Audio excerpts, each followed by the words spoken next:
Hey friends, welcome back to Big Nate's Whiskey Lounge. I am Nate, coming at you with my Whiskey Weekend Batch 4 summary, just kind of my experience at Whiskey Weekend, and then I'll do a pour from there that I got while at Whiskey Weekend. So I'm going to pour that while I start talking.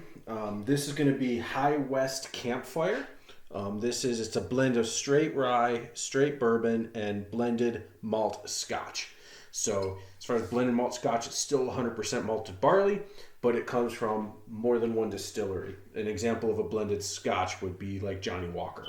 But it is blended malt, so it's 100% malted barley. So I'm going to get this poured.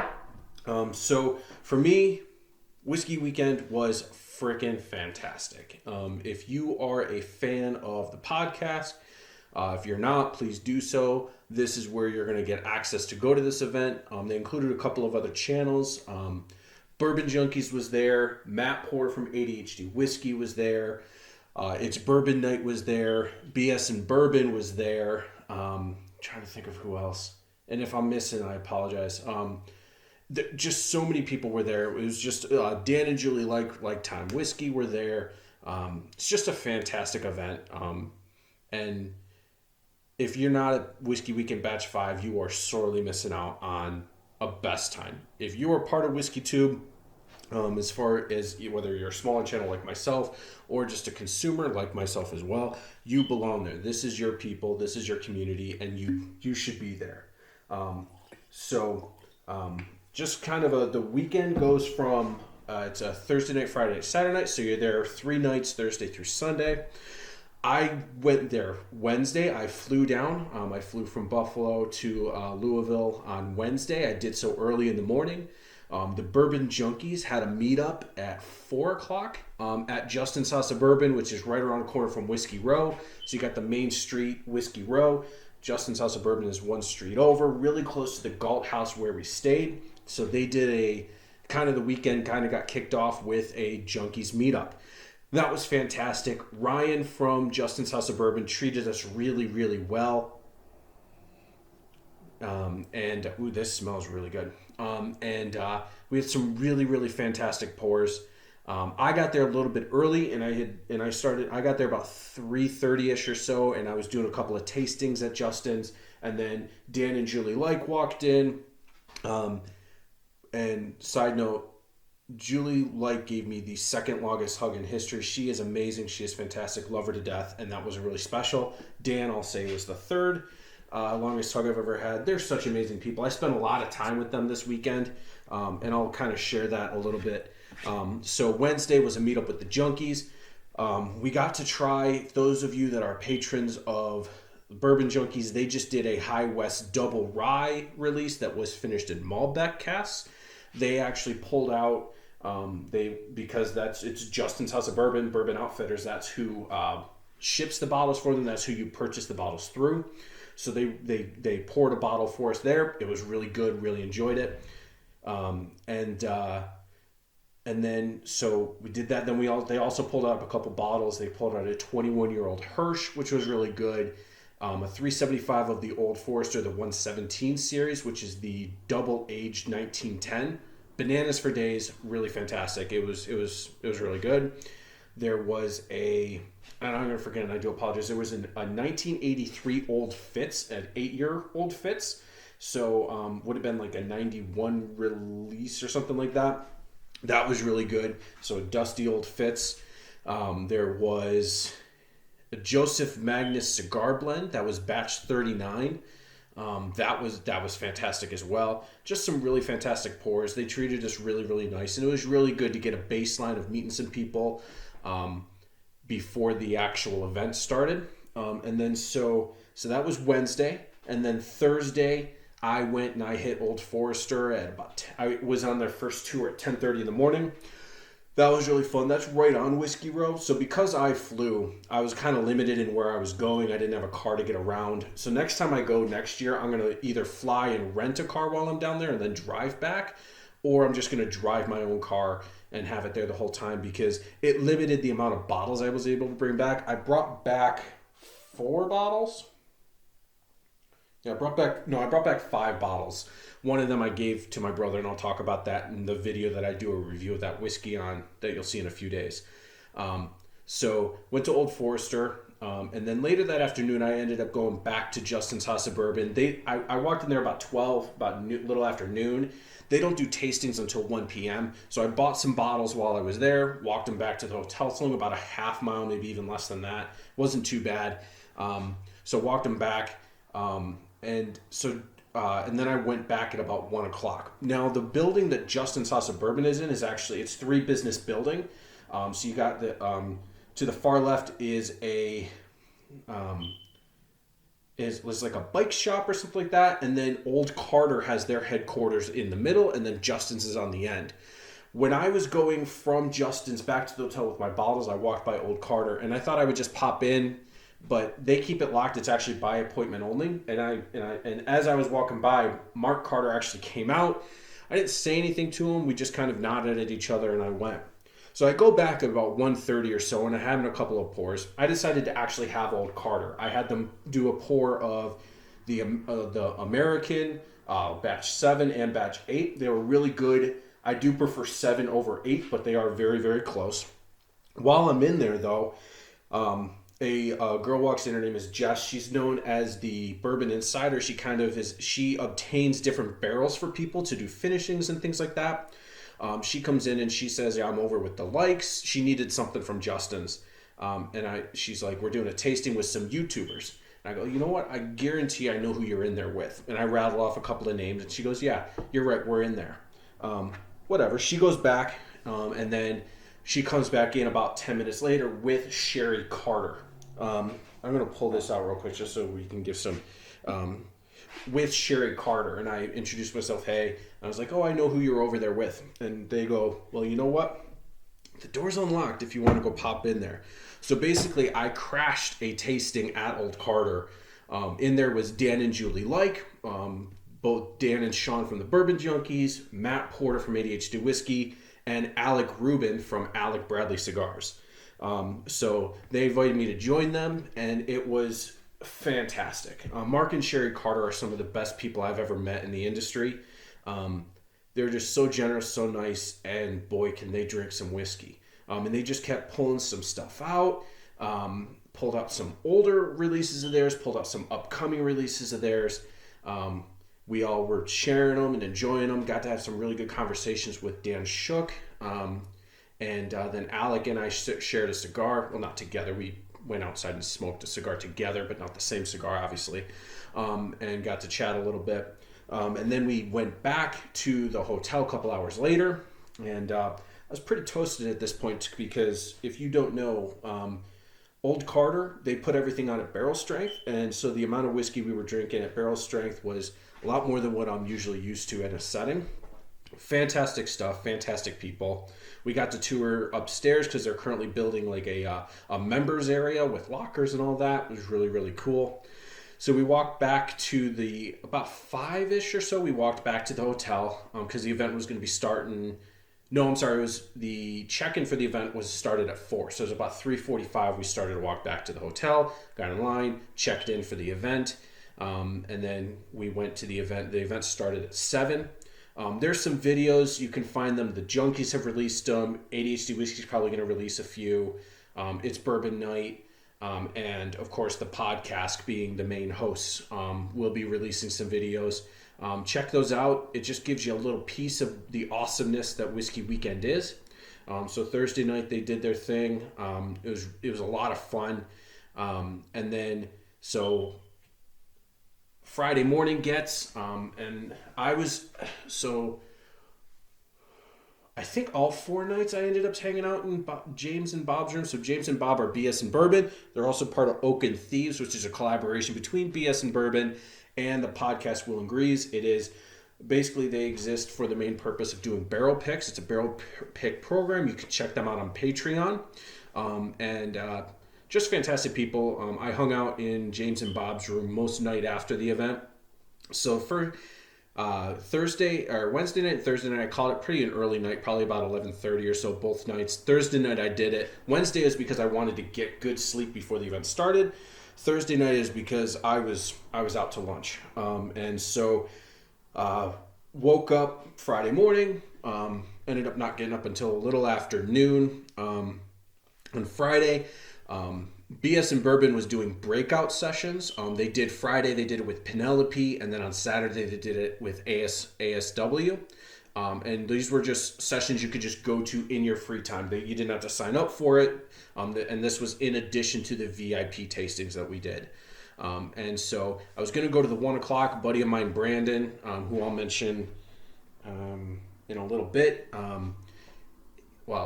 In a different video, he sent me home with some samples of the benchmark line, which I've only had the regular one. He bought all 5 of the ones that they came out with. He sent me home with some samples of them, so I'll be doing that soon. So thank you to Brandon for that.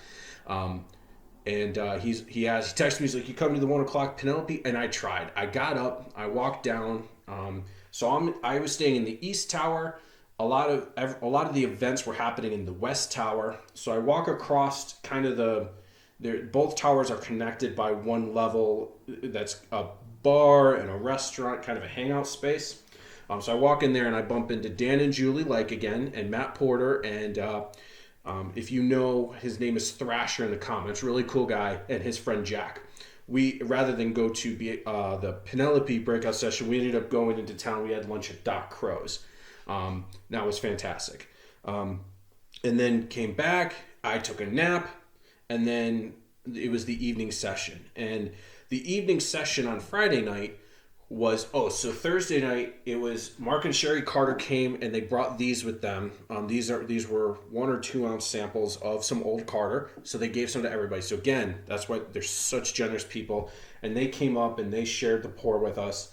And then Bernie Lover, I believe his name was Bernie Lover. If I'm getting his last name wrong, I do apologize. From Heaven Hill came up. And he talked about his love for bourbon, specifically bottled and bond bourbon. And then he played and sang us a couple of songs, one of which he wrote himself. And it's really kind of cool. He mixes in the names of 26 different whiskeys in it, not specific to Heaven Hill, but that was a really cool experience. But Friday, you'll be seeing in Patreon posts and Facebook posts and things like that, the podcast, BS and Bourbon, Bourbon Junkies, everything, they're going to be advertising some blends. So 3 Chord, the bourbon company, came and they were kind of the main event for Friday. And what they did was they did a blend off. So you had Team Dixon versus Team ADHD Whiskey. And what was happening was they were given 5 175, so 5 handles of different whiskeys. Each team had the same whiskeys, but each 5 handles each, and they were given 30 minutes to make a blend. Team Dixon was Dixon Dedman, Will from the podcast, Dan Shook from Bourbon Junkies, you had James from BS and Bourbon, and you had Natalie. Natalie is doing her own thing now. She's Whiskey Psych, but she has been one of the original OGs for the podcast and just has a terrific palate, and much respect to her. She was on team... No, hang on a second. She was a judge. She was a judge of that. Who was the 5th person? Oh, Chad from It's Bourbon Night. I'm so sorry, Chad. Chad from It's Bourbon Night. Will, Dan, James, and Dixon were on Team Dixon. Team ADHD Whiskey was Matt Porter, Bob Little from BS and Bourbon, Sarah from It's Bourbon Night, Grease from Podcast, and Sean Paisley from Bourbon Junkies. So those were the 2 teams. They had 30 minutes to make a blend, and then they had a judge. Natalie, who I mentioned, was part of the judging. She and 6 other people were part of that. They picked, I believe it's Casey. They call him Casey Jones, but I believe his last name is Casey Bright. He works for Edward Jones, which is, they make fun of his name. They throw Jones in there. Him and a couple of other people, Natalie, and then their girl named Ashley, who is the head distiller for Two Worlds whiskey in France. She was in town for the weekend. Real nice lady. And 7 people were part of the judging. Watch the video. I'm not going to say anything, but anyway, because they were given handles, it's a blend. It's not single barrels. They didn't pick single barrels. They made a blend. So because of that, there's a relatively large volume of those. So they are releasing those to the public. So I highly recommend you get them. I've ordered both of them. You can order them together and you save on shipping. And we should be getting those in probably a couple of months because it's going to take a little bit of time for them to blend those together. But I'm not going to tell you who the winning blend is. I just want you to go and watch the videos from the main channels of who were a part of that. And so that was Friday. That was fantastic. That night, I took it a little bit easy on the whiskey. Now, during the events and stuff, we all brought our own bottles to share. There was a room. We had a shared space on the third floor, which was kind of the floor that connected the east and west tower. We had a room there called the Green Room. It was the Willow Room. And then we had a cigar space outside, just outside there, which was fantastic. So we could go and smoke cigars and not have to go away from the event. It was next to the event. So that was really cool. So we had a space for after the event where there was tons of whiskey being shared. That's part of, I got this Saturday night because of that. But then during the event itself, we all brought up some really cool whiskeys. We were sharing them around. So I took it a little bit easier Friday night and then hung out in James and Bob's room till about 2:30 in the morning. Actually, it might have been about 2:15. Will from Podcast and I left at about the same time. And then Saturday was just more hanging out. And Friday, I apologize. There was also was it Saturday? I apologize for getting my days mixed up. There was a comedy team that was there. And I just can't remember which day it was. I do apologize. So anyway, one of the downsides that happened during the week was that there were a couple of break-ins.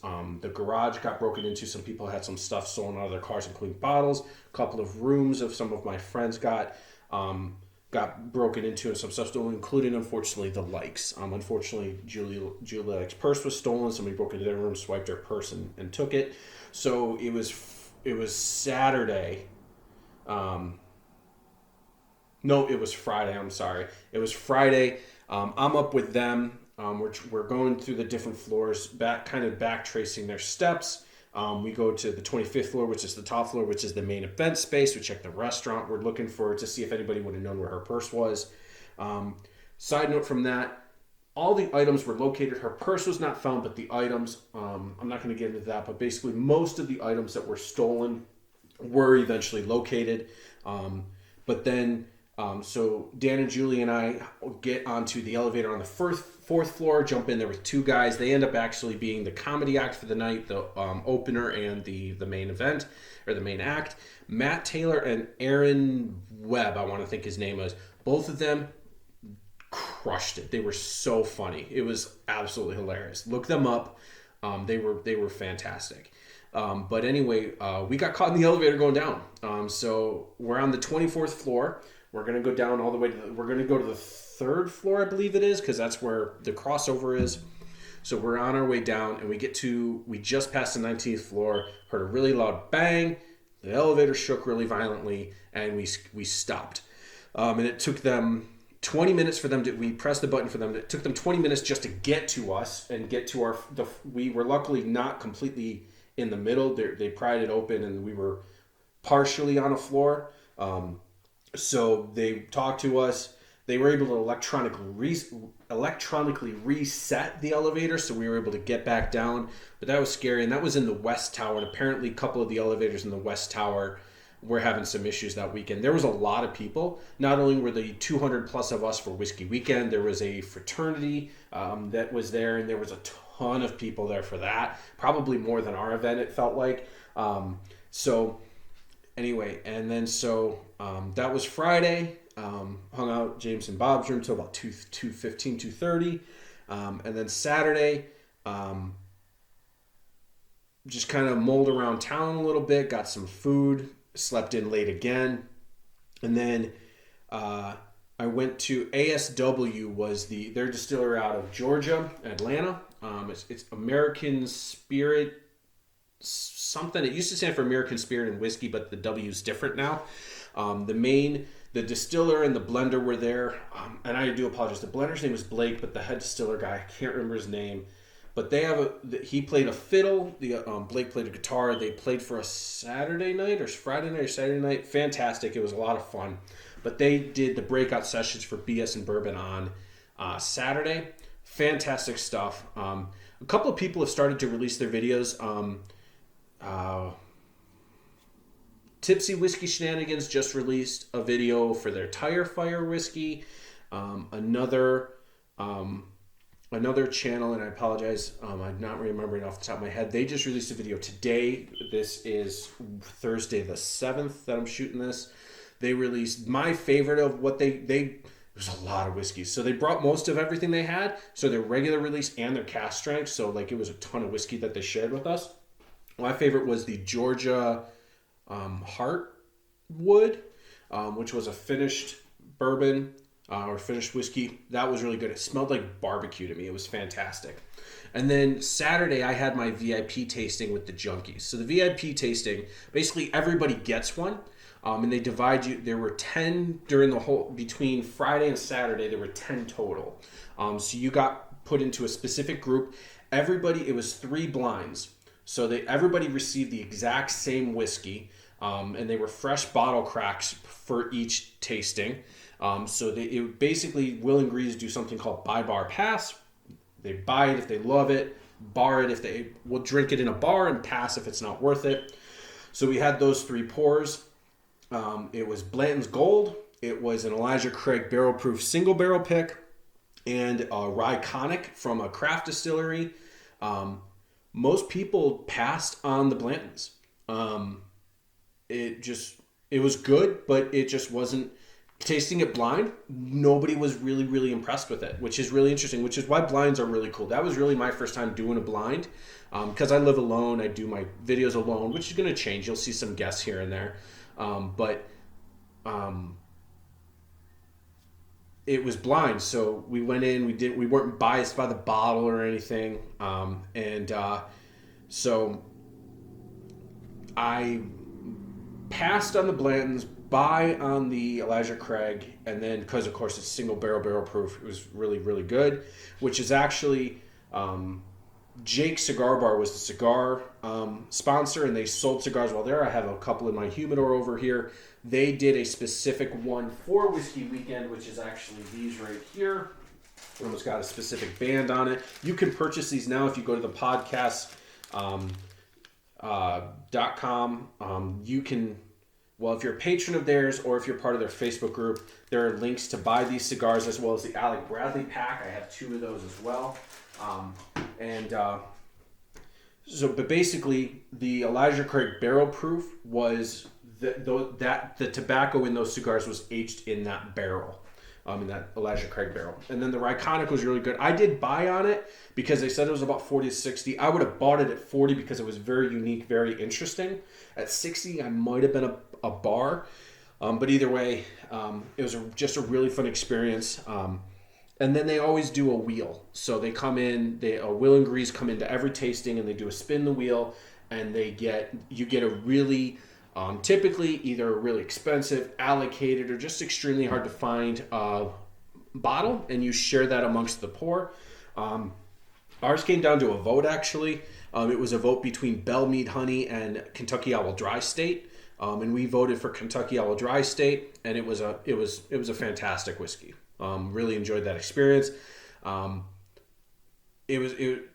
was almost swayed to do Bell Mead Honey because I know Bell Mead is the line is being discontinued, so that might never exist again. So that might have been my only chance to get Bell Mead Honey.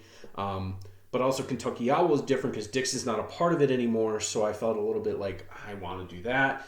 I voted for Dry State. I'm not disappointed. Just I kind of wish we could have had both, but that's not the point of it. And then we were the second to last group for the entire weekend. The last group actually did land on and taste the Bell Mead Honey. So good for them.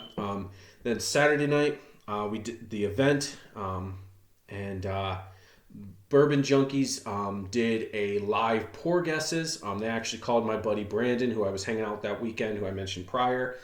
They called him on stage to be part of Sean's team. So they basically did 3 rounds of pour guesses, where they had guests from the audience join them, and Dan won. And basically their prize was a bottle of the High West Double Rye Malbec finish, which was really cool. Unfortunately, my buddy Brandon didn't win because he was on Sean's team.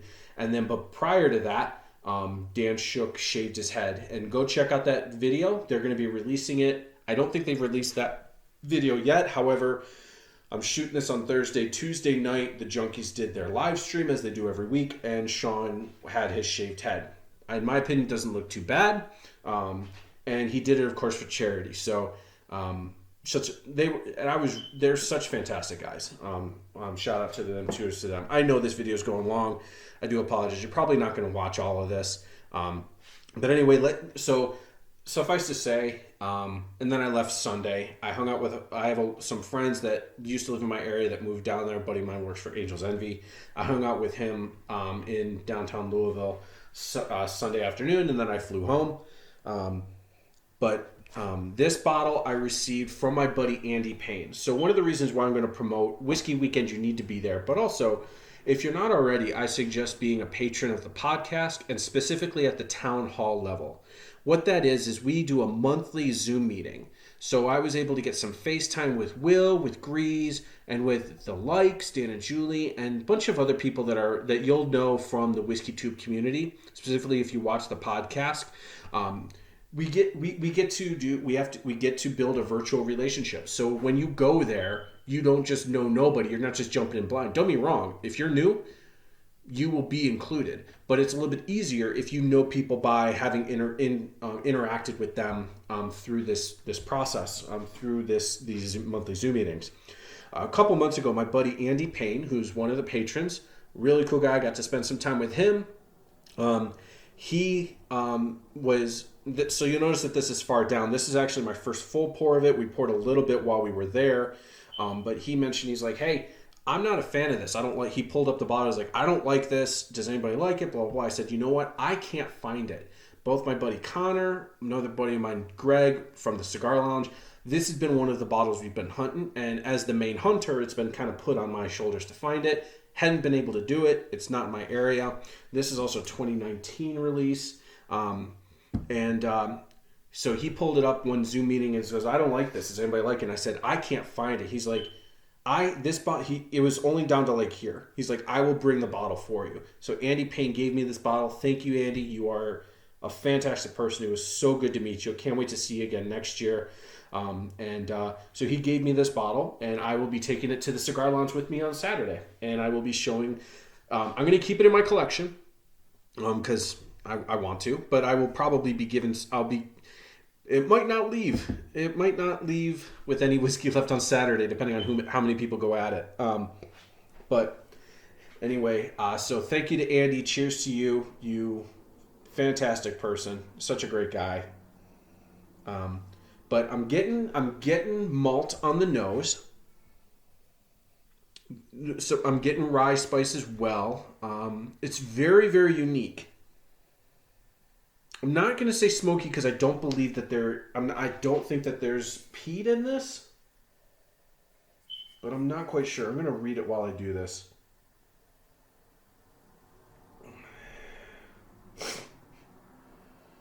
They call this Campfire because and I get that. So there is some type of smoke element to it. Maybe there is a little bit of peat in there. This is a very unique, very... it's sweet, smoky. Oh man, that smells fantastic.